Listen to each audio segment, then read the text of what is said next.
জিততে জিততে এভাবে ম্যাচ হারা যায়। অস্ট্রেলিয়া দেওয়া 197 রানের বিশাল লক্ষ্য তাড়া করতে নেমে বাংলাদেশ যেভাবে লড়াই করছিল তাতে জয়টা আমাদের পকেটে আসার কথা ছিল, কিন্তু শেষ পর্যন্ত মাত্র 7 রান হেরে সিরিজটায় হাতছাড়া করল টাইগাররা।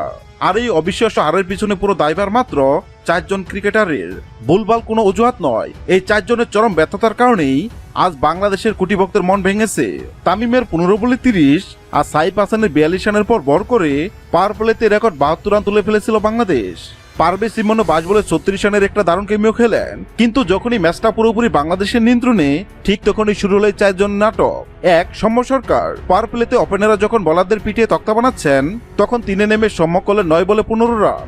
ভালো শুরু পেয়েও দায়িত্ব জ্ঞানীনের মতো উইকেট বিলিয়ে দিয়ে দলের রানের গতিতে প্রথম ব্রেকটা তিনিই ধরেন।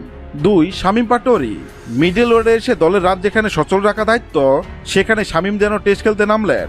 8 বল খেলে 7 রান করে দলের উপর চাপের পাহাড় তৈরি করে দিয়ে পেভিলিয়নে ফিরেন তিনি। 3, আব্দুল গাফফার সাকলাইন বোলিংয়ে যেমন বেদর মার খেয়েছেন ব্যাটিংয়ে বেশি ডুবেছেন তার চেয়ে বেশি। সাথে নেমে খেলেছেন 11 বলে 13 রানের এক টেস্ট স্লোপ ইনিংস।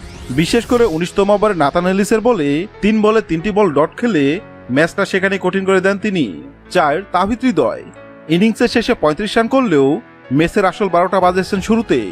মাঝের ওভারে যখন রান রেট ধরে রাখা জরুরি তখন শুরুতে তিনি 17 বলে মাত্র 17 রান করে বসেন। এই মন্তর ব্যাটিং এর কারণে শেষ ওভারের সমীকরণ অসম্ভব হয়ে দাঁড়ায়। শেষ বলে 8 রানের প্রয়োজনে ছক্কা মারতে গিয়ে বাউন্ডারিতে ক্যাচ দিয়ে মাঠ ছাড়েন অধিনায়ক। হ্যাঁ দর্শক, আপনার মতে আজকে ম্যাচটি কার কারণে হেরেছে অবশ্যই কমেন্ট করে জানাবেন। ভিডিওটি ভালো লাগলে লাইক দিবেন এবং সাবস্ক্রাইব আমাদের চ্যানেলের সঙ্গে থাকবেন। ভিডিওটি দেখার জন্য আপনাকে অসংখ্য ধন্যবাদ।